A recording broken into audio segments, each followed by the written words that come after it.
주님의 평화가 함께하기를 축복합니다. 같이 주님의 평화가 함께하기를 축복합니다. 인사합시다. 주님의 평화가 함께하기를 축복합니다.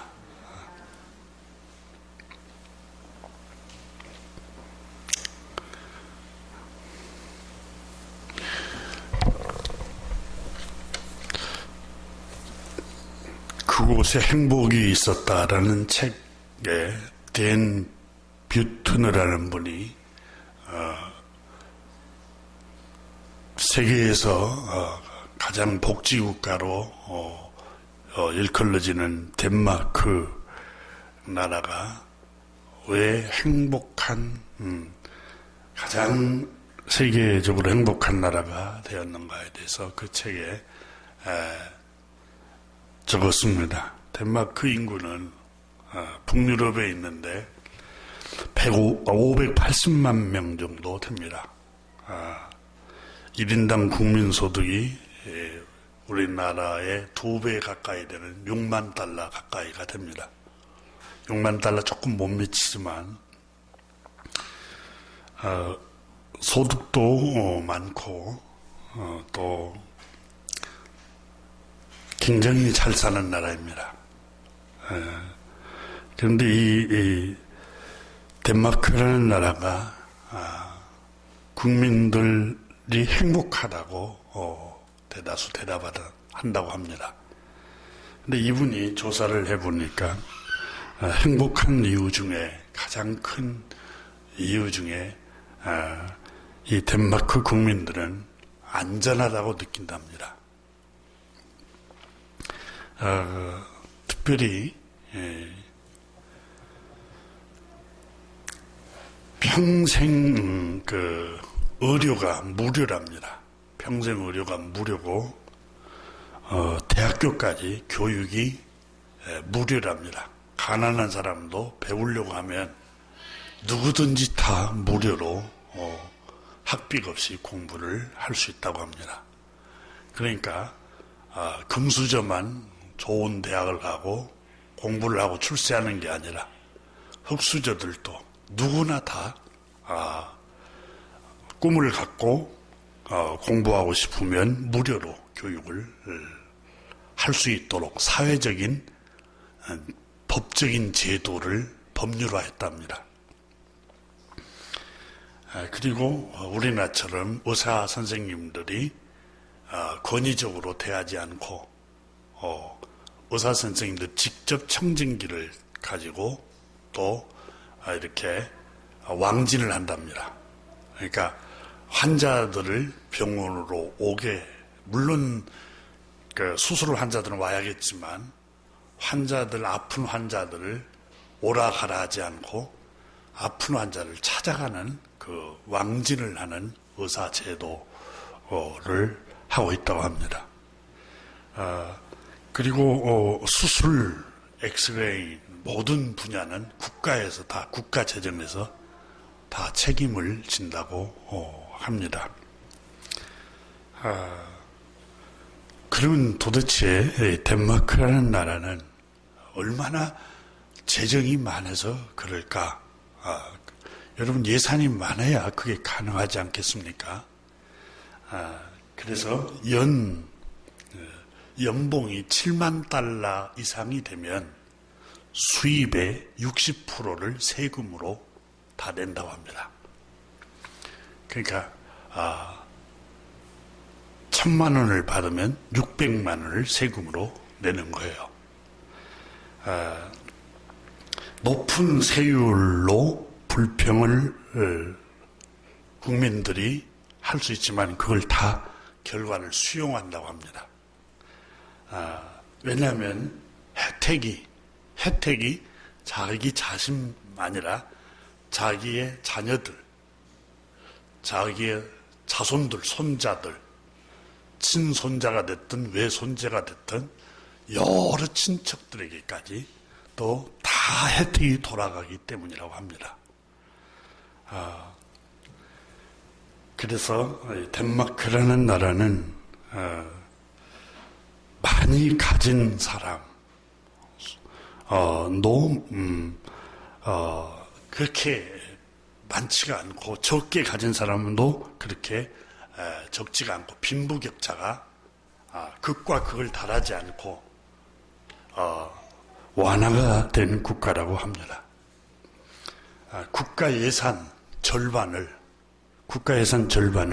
사회적인 불평등을 없애는데 다 투자를 한답니다. 그러니까 여러분 교육 문제, 의료 문제, 또 주거 문제 이런 문제를 국가 예산으로 서로 위화감을 조성되지 않고 불평하지 않도록 이렇게 제도적으로 법률적으로 사회 시스템을 만들어간 게 가장 큰 기여를 했다. 그것에 행복이 있었다라는 책을 읽어보면 덴마크 사람들은 출세주의자들을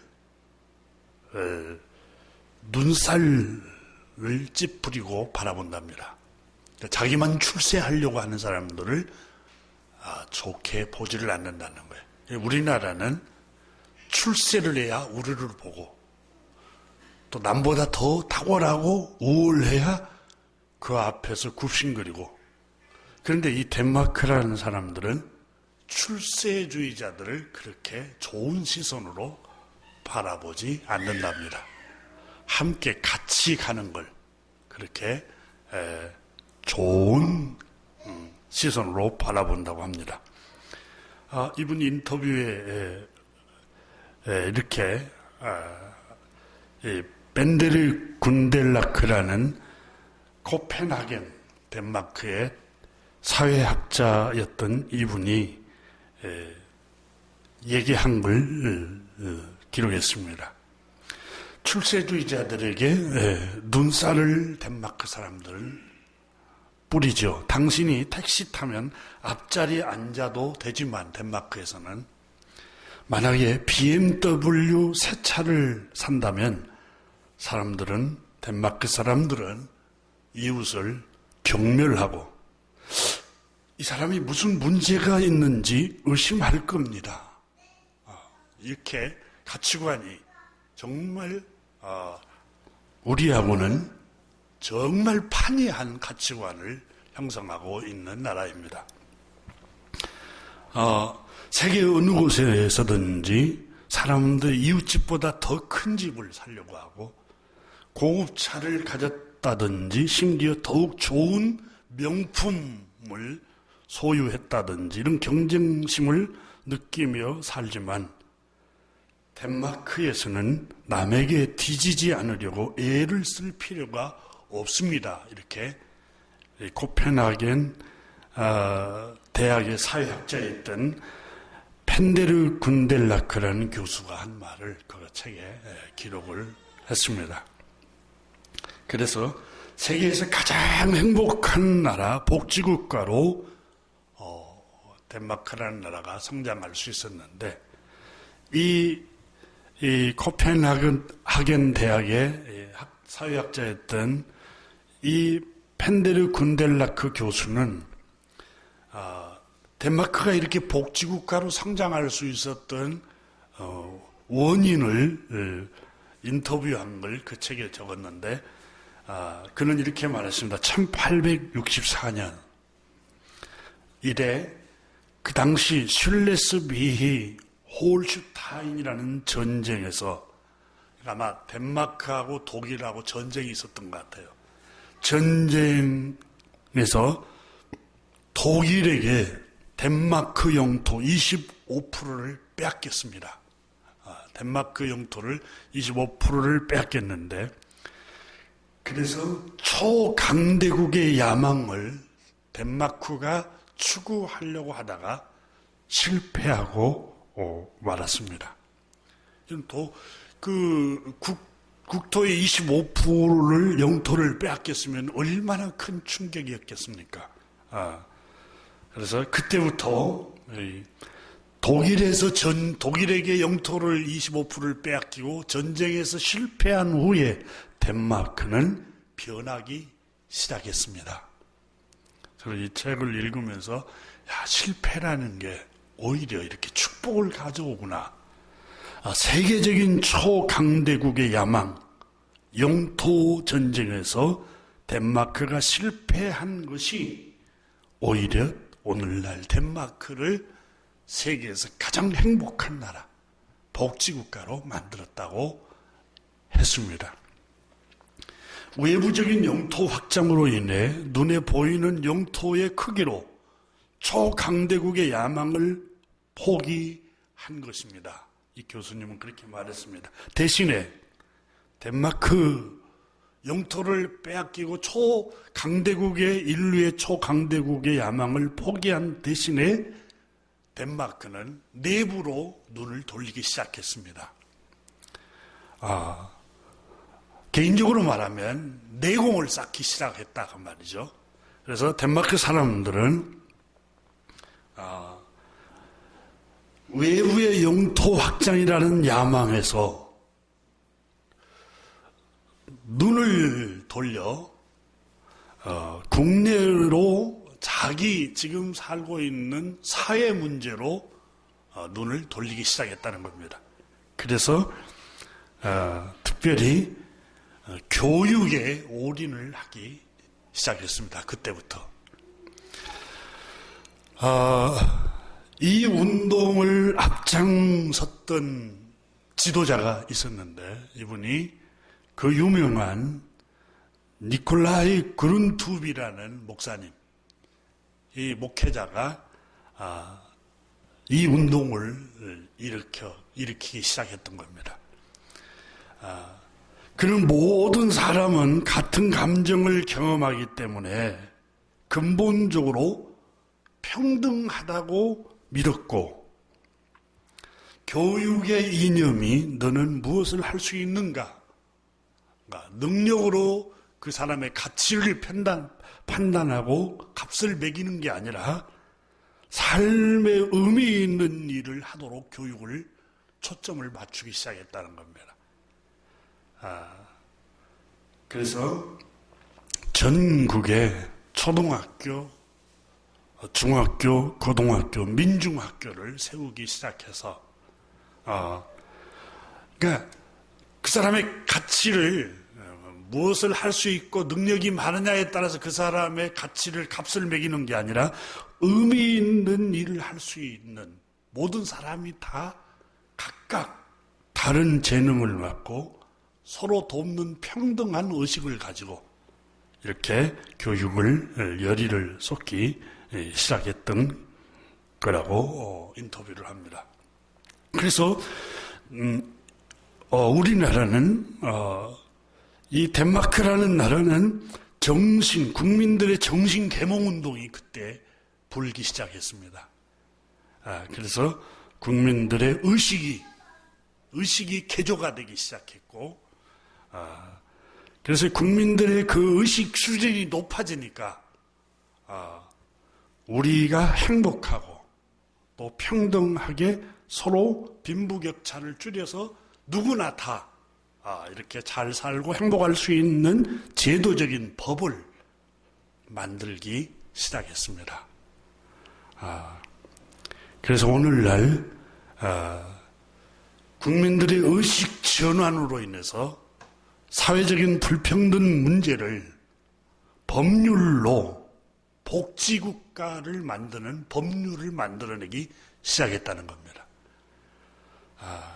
저는 이 책을 읽으면서 우리 사회를, 우리 대한민국을 바라보면서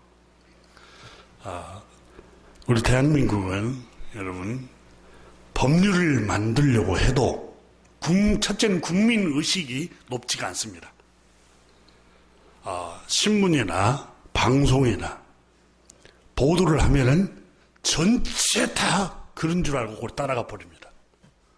근데 국민이 의식이 깨어있고 가치관이 형성되어 있으면 아무리 여기서 저기서 말을 해도 국민들의 의식 수준이 높으면 법을 만들 수밖에 없습니다. 그런데 우리나라에 국회의원들이 많지만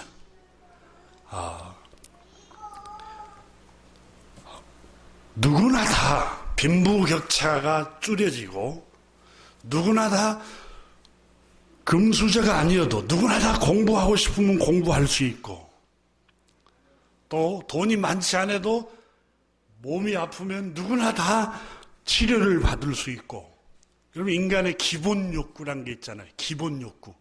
먹는 거, 잠자는 거, 주거 문제, 아프면 병원 가고, 또 공부를 할 수 있는 학구열, 이런 게 기본 욕구잖아요. 이런 기본 욕구는 잘 살고 못 살고를 떠나서 누구든지 다 기본적인 것은 보장이 되도록 하는 게 복지국가입니다. 그건 법률로 만들어야 돼요. 법률로. 근데 왜 이 덴마크라는 나라는 그런 법률 때문에 국민들이 행복하게 살아가고 있다고 그 책에 적었습니다.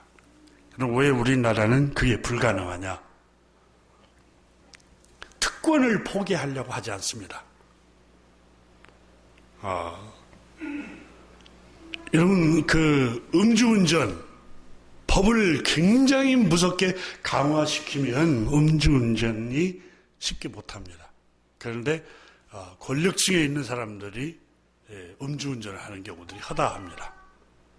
성폭행, 성추행, 힘있고 권력이 있는 사람들이 그 일을 합니다. 그러니까 그 법을 무섭게 하잖아요. 여러분, 필리핀 같은 데는 성폭행을 하면은 50년, 100년을 이렇게 선고를 해버리는 경우들이 있어요. 이게 우리나라도 강력하게 법을 만들면 되는데, 법을 만들려고 하는 이 주체들이 만들려고 하지 않아요.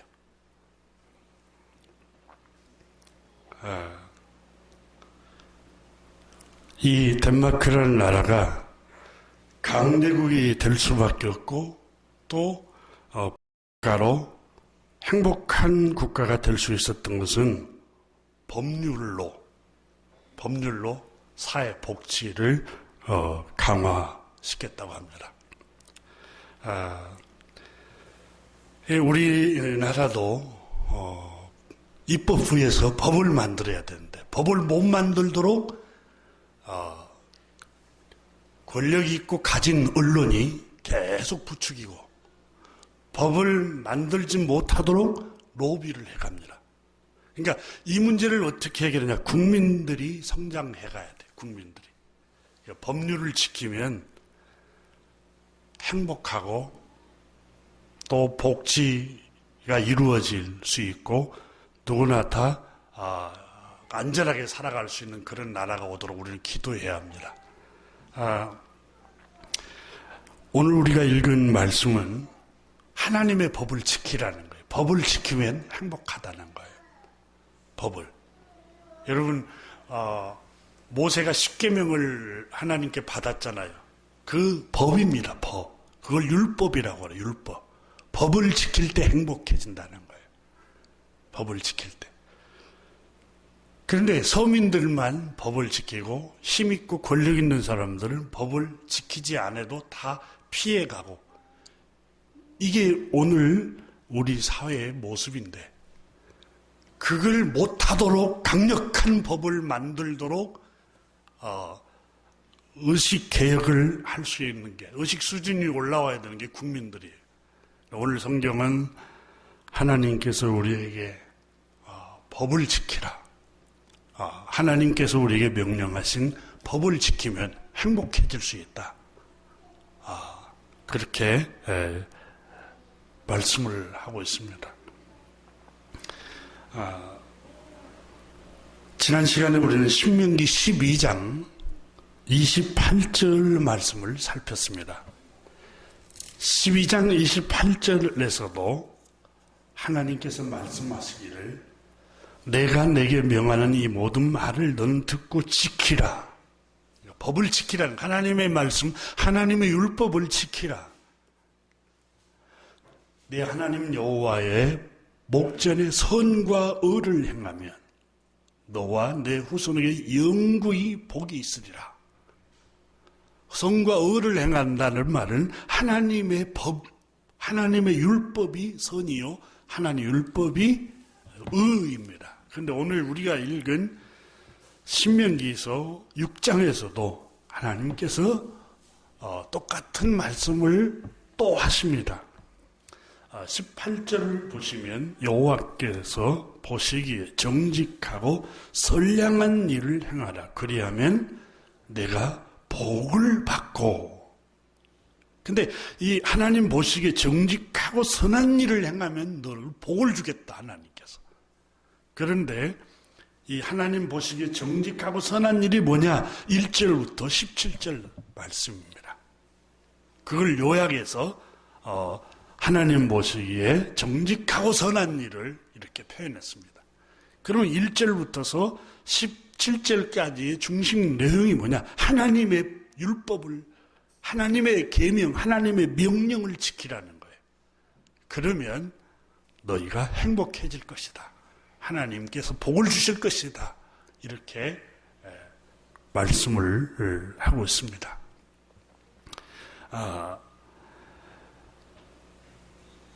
본문 말씀은 주님 보실 때 선하고 의롭게 여기는 일을 행하라. 그러면 너와 너의 자손에게 영원히 복을 줄 것이다. 하나님의 약속입니다. 네. 모든 사람이 다 복을 사모합니다. 축복받기를 원하고 그 복을 위해서 기도하고 있고 그 복을 받도록 소원하는데 하나님께서 복 받는 비결을 우리에게 알려주셨습니다.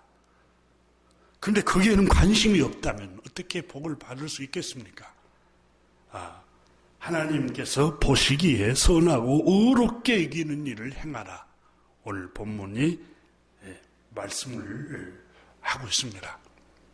여러분, 유대인들은 오해를 했습니다. 하나님을 섬겼던 유대 민족은 창조주 하나님께서 기뻐하시는 일이 무엇일까? 유대인들이 하나님이 기뻐하시는 일이 뭘까? 이게 오해를 한 거예요.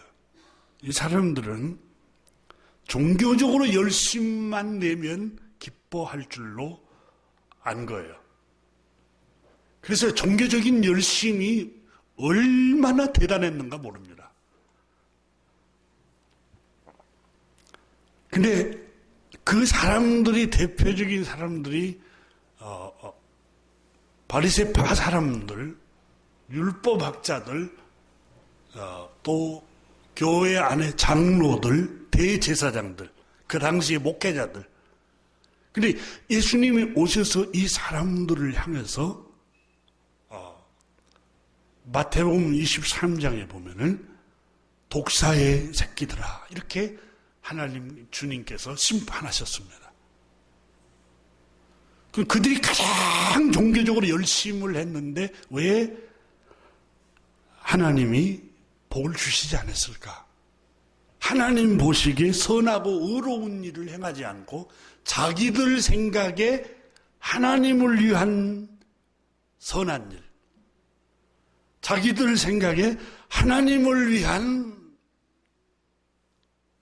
의로운 일을 행하는 거예요. 하나님이 기뻐하시는 선량하고 의로운 일을 행하지 않고 사람들이 생각하는, 내가 생각하는 하나님을 위한 열심. 여러분, 우리 한국 교회가 오늘날도 한번 성찰해 봐야 합니다. 주님이 정말 기뻐하시고 선한 의롭게 여기는 일을 우리가 그걸 선으로 여기는가, 아니면 우리가 생각하는 종교적인 어떤 열정이 하나님을 기쁘시게 하는 의로운 일일까? 대표적인 예로 예수님께서 누가복음 18장을 읽어보면은 어느 날 두 사람이 기도하러 하나님 성전으로 올라왔습니다. 그 중에 한 사람은 이렇게 기도를 했습니다. 하나님, 감사합니다. 주님, 저는 남의 물건 탐하지 않고 토색하거나 불의를 행하지도 않았습니다. 또 간음하고 음란한 사람들과 같이 더럽게 살지도 않았습니다. 저 세리와 같지도 않습니다.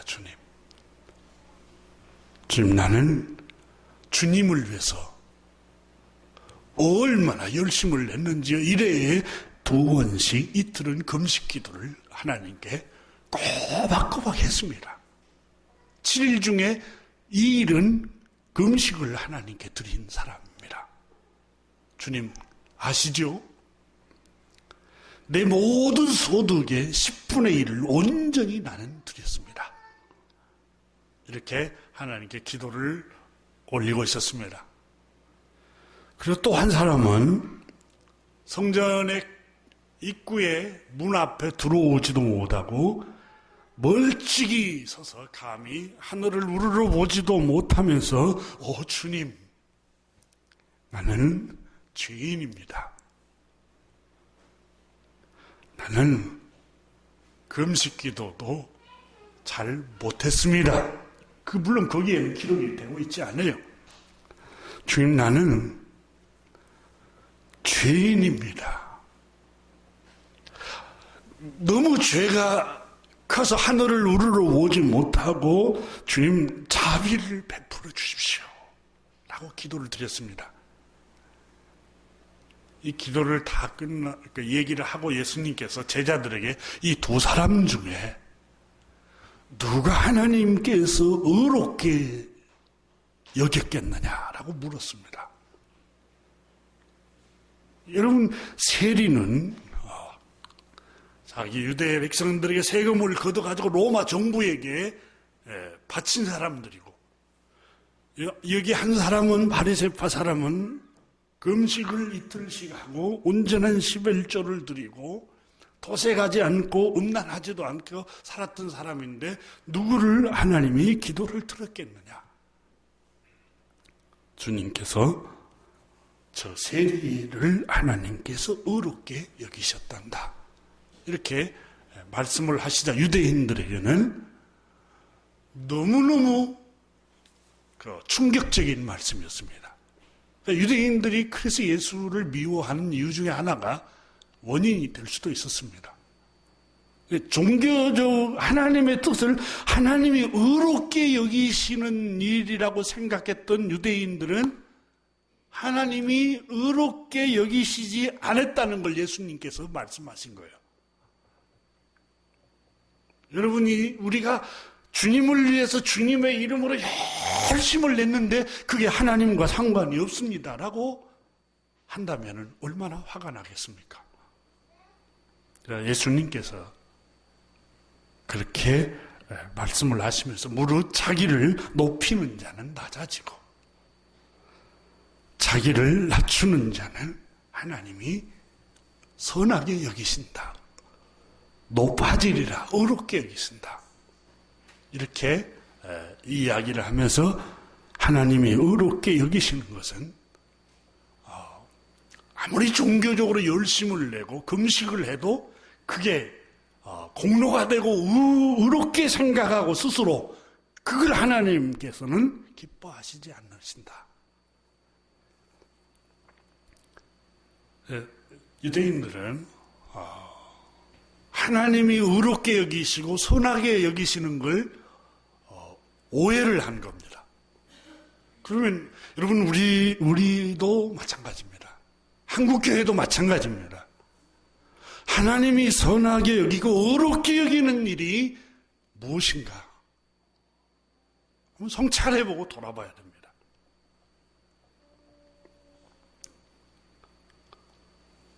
쓸려갑니다. 쓸려가.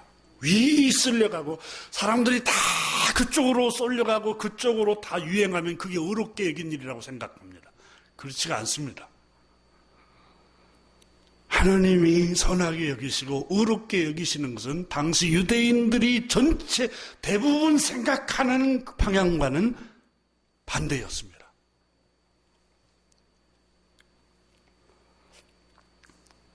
신약 성경에 성령의 감동으로 서신서를 기록했던 사도 바울 선생도 똑같은 고백을 했습니다. 자신은 유태인으로서 너무너무 하나님을 향한 열심을 냈다. 자기가 고백했습니다. 나는 바리새파 사람 중에 으뜸으로 제일 열심을 낸 사람이다. 유대인으로서. 누구를 위해서? 하나님을 위해서.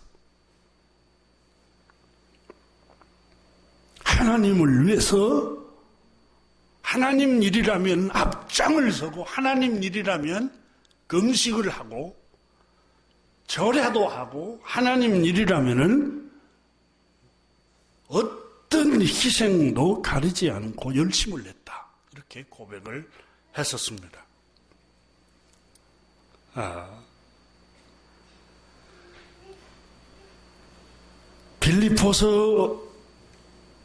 빌립보 교회에 보낸 서신에서 빌립보서 3장 6절에 보면은 열심으로는 교회를 박해하고 율법으로는 흠이 없는 자다. 흠이 없이 나는 살았습니다. 갈라디아서 1장 14절에는 내가 내 동족 중 여러 영갑자보다 더 나이가 많은 선배들보다 유대교를 지나치게 믿어 내 조상의 전통에 대하여 더욱 열심히 했으나 어마어마한 열심을 냈었다고 고백합니다. 그러나 이 하나님을 위한 열심, 이 종교적인 열심은 하나님 보실 때 선하게 여긴다고 생각했는데 그것을 하나님께서는 어렵게 여기시지 않고 선하게 보시지를 않았습니다. 로마에 보낸 서신에서 로마서 10장 2, 3절에 보면 내가 증언하노니 그들이 하나님께 열심히 있었으나 올바른 지식을 따른 것이 아니라 열심은 있었어요. 근데 올바른 열심이 아니었다는 거예요. 하나님의 말씀에 근거를 하고 하나님이 기뻐하시고 하나님께서 선하게 여기시고 하나님께서 의롭게 여기시는 열심이 아니었다는 거예요. 그게 여러분 우리 신앙생활일 수가 있어요. 한국 교회의 종교 생활일 수 있어요. 아마 이 말씀을 들으면 화를 낼 수도 있어요. 열심을 낸 한국교회 성도들 가운데. 그래서 로마서 10장 3절에 보면은 하나님의 의를 모르고 자기 의를 세우려고 힘써 하나님의 의에 복종하지 아니하였느니라. 자기가 그랬다는 거예요. 자기 자신이. 나중에서 깨달은 거예요. 나중에서 깨달은 거예요.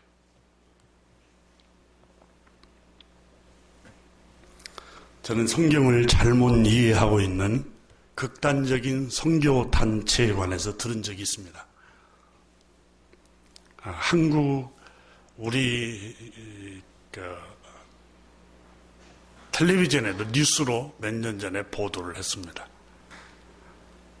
수많은 하나님의 사랑에 감격하여 젊은이들이 순수하게 주님을 사랑하는데 그들을 선동을 해서 일부러 위험한 선교지로 가라고 독촉하는 종교 지도자들에 관해서 들었습니다.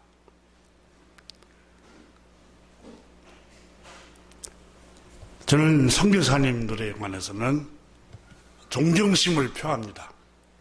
왜냐하면 복음을 들고 어둠의 땅에 가서 복음을 전해주지 않았더라면 오늘 나도 복음을 못 들었습니다. 선교사님들의 희생 때문에 복음을 저와 여러분이 들었습니다. 하지만 목숨이 위험한 나라로 가라 계속해서 선동을 하는 종교 지도자들, 극단적인 지도자들이 있다고 저는 들었습니다.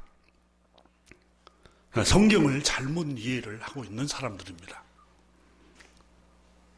예수님께서는 온 천하의 복음을 전파하라고 말씀하셨습니다. 때를 얻든지 못 얻든지 복음을 전하라고 말씀하셨습니다. 또 듣지도 못한 구주를 전해주지 않으면 누가 들을 수 있겠느냐, 이렇게 우리에게 성경은 말씀합니다. 그런데 예수님께서 제자들을 12명을 제자들을 불러놓고 둘씩 제자들을 보내면서 마태복음 10장 23절에 이 동네에서 너희를 박해하거든, 이 나라, 이 종족들에게서 너를 박해하거든 목숨을 걸고 거기서 죽어라, 이렇게 하시지 않았습니다. 마태복음 10장 23절에 이 동네에서 너를 박해하거든 저 동네로 피해라 그랬어요. 무슨 말씀입니까? 복음을 안 받으려는 데 가서 계속해서 싫다는데 거기에 복음을 강요하면은 여러분 지혜롭지가 못합니다. 그래서 주님께서는 복음을 받아들이는데, 복음을 받아들이는 곳에 가서 복음을 전하라고 그랬어요.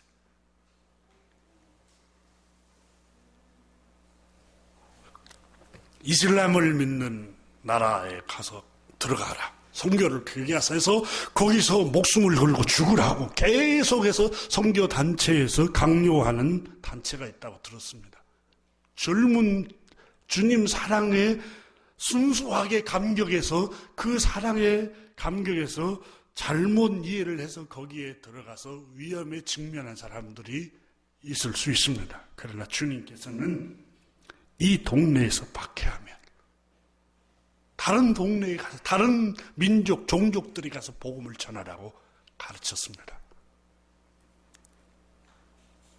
그런데 나를 위해서 박해받는 사람은 복이 있다고 하면서 계속해서 순수한 젊은이들의 생명을 존중하지 않고 강요하는 종교 지도자들이 있다고 하는데, 저는 그 설교를 하는 그분이 가라고 하고 싶습니다. 젊은이들에게 그렇게 극단적으로 선동하지 말고.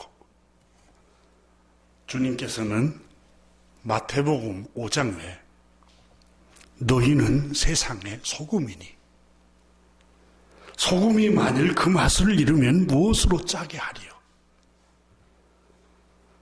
이후에 아무 쓸데없어 다만 밖에 버리고 사람에게 밟힐 뿐이나 너희는 세상의 빛이라. 산 위에 있는 동네가 숨기지 못할 것이요 사람이 등불을 켜서 등잔 위에 두지 발 아래 두지 않나니 이와 같이 이 등경이에 두어서 모든 집안을 비치는 것처럼 너희는 빛이니 이같이 너희 빛이 사람 앞에 비치게 하여 그들로 너희 착한 행실을 보고 하늘에 계신 너희 아버지께 영광을 돌리게 하라. 너희의 착한 행실이 복음을 전하는 선교의 도구가 된다는 거예요.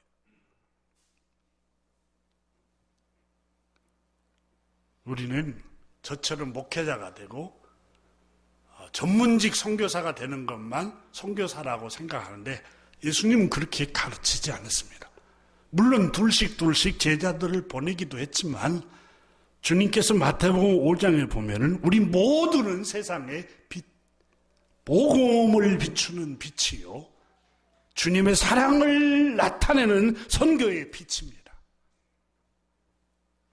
우리 모두는 다 선교사입니다.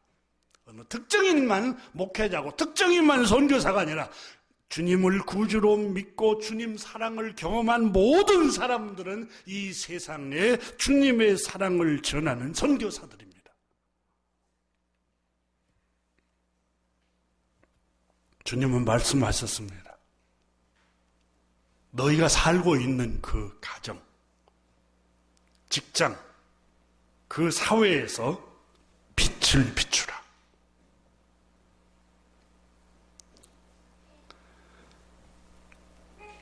너희의 착한 행실을 보고 하늘에 계신 너희 아버지의 영광이 나타나게 된다. 여러분, 선교사로 부름 나가고 목회자로 목회를 한다고 합시다. 착한 행실이 없어요. 그러면 복음이 전파될까요? 사기나 치고 성추행이나 하고 성폭행이나 일삼고 탐욕에 빠져서 돈이나 횡령을 하고, 그러면 여러분 선교사고 목회자라고 해서 복음이 전파될까요? 우리 주님께서는 너희는 세상의 빛이요 너희는 세상의 소금이니, 너희가 생활하고 있는 그 장소, 그 가정에서, 그 직장에서, 그 친구 관계에서 너희가 착한 행실, 너희의 그 착한 행실을 보고 하나님의 영광이 나타나게 된다는 겁니다. 이게 선교예요. 수많은 그리스도인들 가운데, 또 수많은 목회자들 가운데 착한 행실을 못하여 복음 전파를 막아버리는 경우들이 얼마나 많습니까?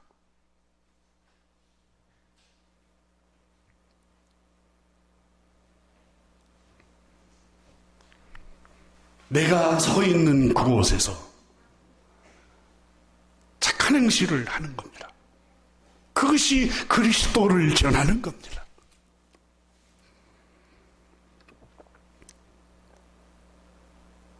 오늘 본문에 여러분, 여호와께서 18절에 보시기에 정직하고 선량한 일을 행하라. 그리하면 내가 복을 받고. 우리가 여러분 사회적으로 출세를 하고 무슨 법정이 되고 무슨 법률가가 되고 정치적으로 어떤 성공의 자리에 오르고 어떤 종교적으로 목회자가 되고 선교사가 되고 그런 건 중요하지가 않습니다. 여호와께서 보시기에 정직하고 선량한 일을 행하는 게 중요합니다. 평범한 일을 하든, 여러분 농부로 살든, 쓰레기를 줍는 청소를 하는 일을 하든, 어부를 하든, 또 기술직을 가지고 기술직에 종사를 하든, 공직에 있든 간에 여호와께서 보시기에 정직하고 선량한 일을 행하라. 그리하면 너에게 복을 하나님께서 주시겠다. 그게 중요합니다. 어떻게 목회자만 중요합니까? 어떻게 선교사만 중요하고 어떻게 교회 안에서 그렇지 않습니다. 하나님 보시기에 정직하게 행하고 하나님 보시기에 의롭게 행하는 선량한 일을 행하는 그 일이 가장 가치가 있는 겁니다.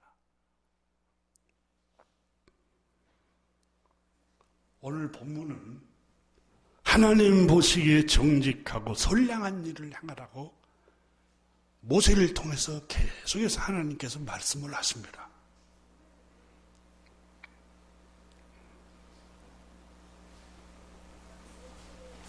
본질을 가르쳐줘야 돼요, 교회 안에서. 근데 본질, 근원적인 것을 가르치면 백성들이 싫어하니까 잘 안 가르쳐요.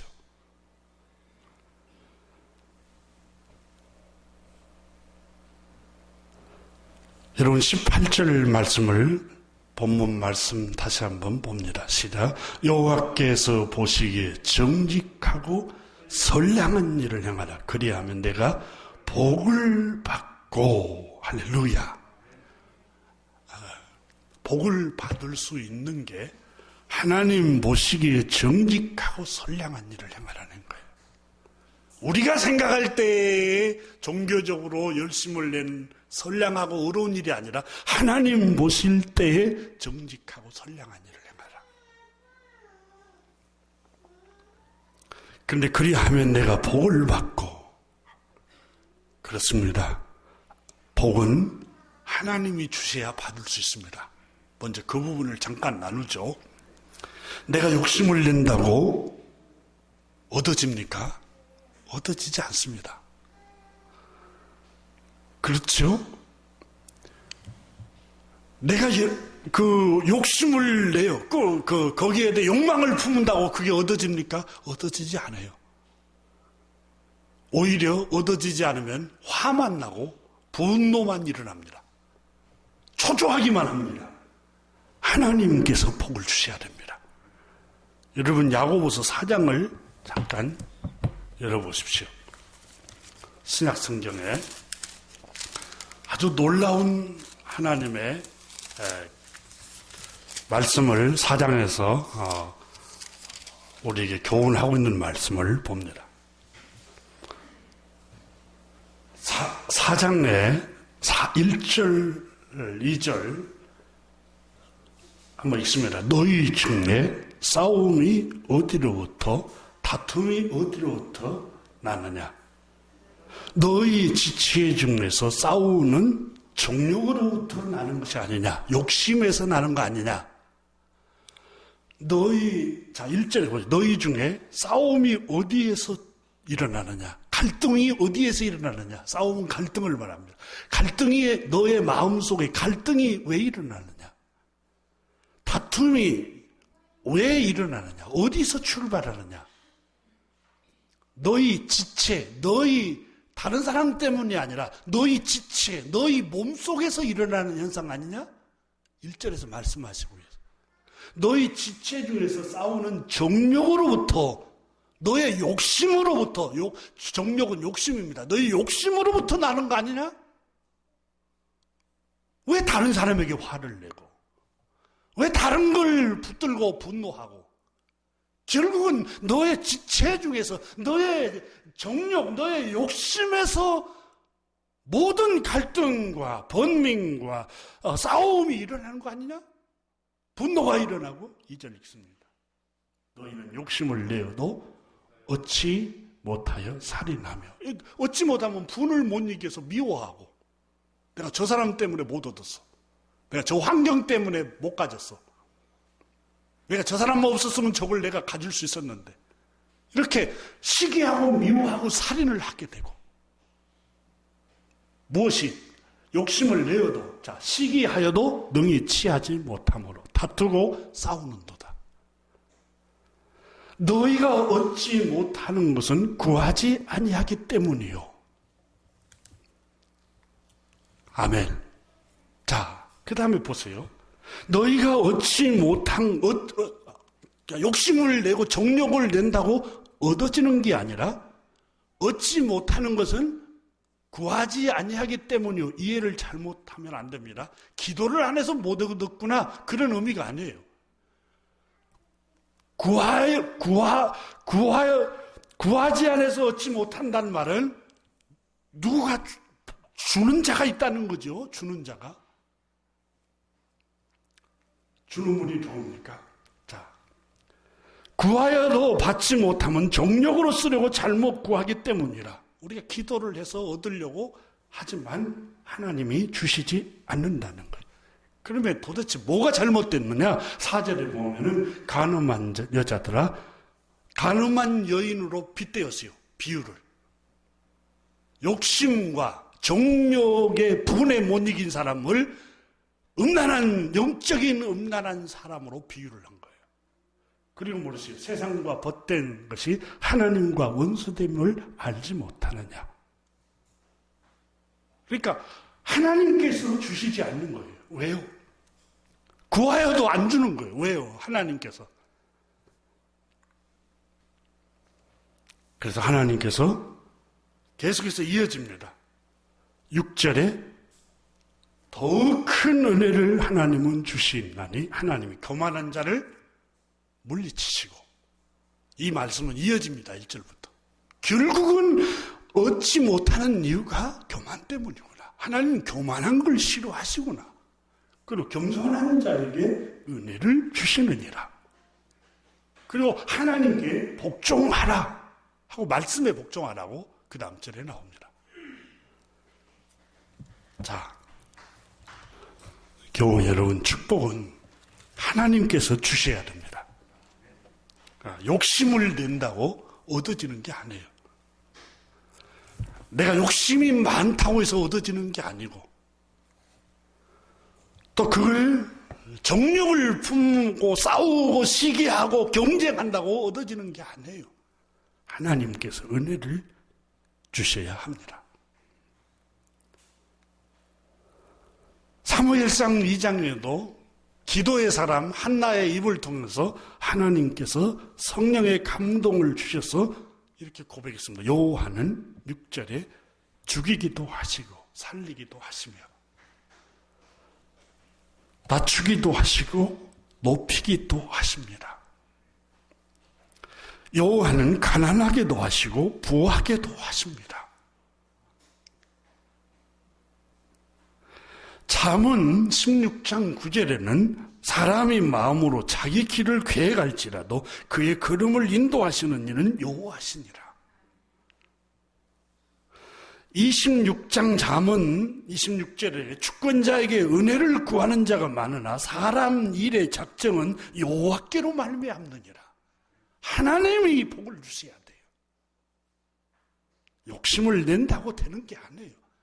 하나님이 보실 때 선하고 의로운 일을 행할 때, 하나님 보실 때 선량하고 의로운 일을 행할 때 그분이 우리에게 복을 주신다는 거예요. 사람을 시게 한다고 그게 내 것이 되는 게 아니에요. 욕심을 내고 정욕을 품는다고 내 것이 된 게 아니에요. 하나님께 잘 보여야 돼. 복의 근원이신 주님 보시기에 의롭고 주님 보시기에 선량한 일을 행할 때 하나님께서 복을 주신다는 겁니다. 그러면 하나님께서 선하게 여기는 게 모세는 뭘로 우리에게 말씀하셨습니까? 그 계명을 지키라는 겁니다. 하나님의 계명을 지키라. 그 계명을 손목에 메고 미간에 붙이고 문설주에 붙이고 집에 앉았을 때든지 너희 아이들이 일어날 때든지 누웠을 때든지 길을 갈 때든지 이 계명을 지키도록 끊임없이 강론할지니라. 이게 오늘 본문 신명기 6장에 나오는 말씀이에요. 이 계명을 구체적으로 모세는 뭘 두고 얘기를 했냐면 바로 십계명을 말씀을 하고 있습니다. 하나님께서 선하게 여기시고 기뻐하시고 의롭게 여기시는 게 십계명인데 십계명은 두 계명으로 예수님은 요약을 했습니다. 첫째는 하나님을 사랑하라. 둘째는 내 이웃을 내 몸처럼 존중하고 사랑하라. 그러면 오늘 본문 말씀에 하나님께서 우리에게 주시는 말씀 가운데 하나님을 사랑하라는 말씀은 구체적으로 어떻게 하느냐? 하나님 한 분만 예배하라는 겁니다. 하나님 한 분만 예배. 출애굽기 20장에 나 외에 다른 신을 섬기지 말라. 하나님만 예배하라는 거예요.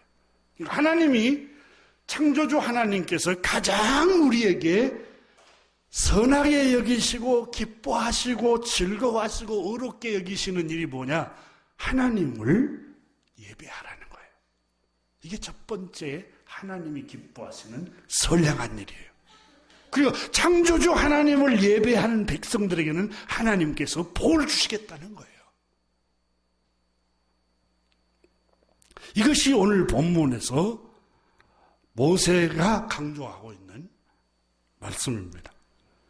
그러면 왜 하나님을 예배하라고 성경은 말씀하시느냐? 모든 천지 만물이 창조주 여호와 하나님께서 지어내셨기 때문입니다.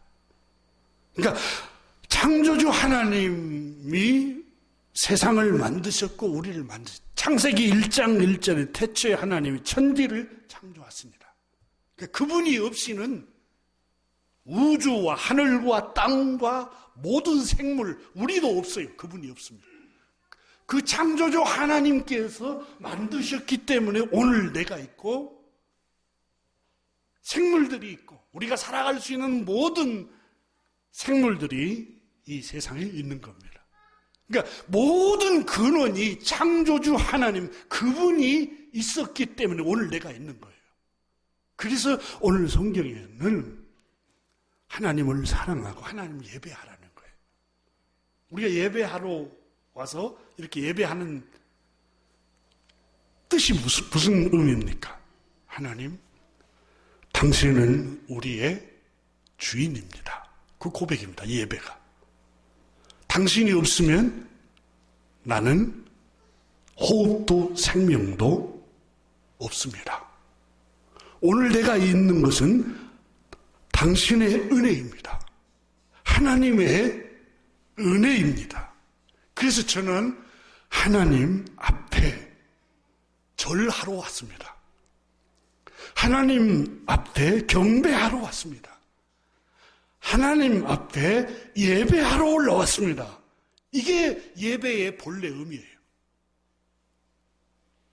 이게 은혜 받으려고 오기도 하지만 하나님께 경배하기 위해서 오는 거예요. 이걸 하나님 기뻐하시는 거예요. 왜 예배를 드려야 돼요?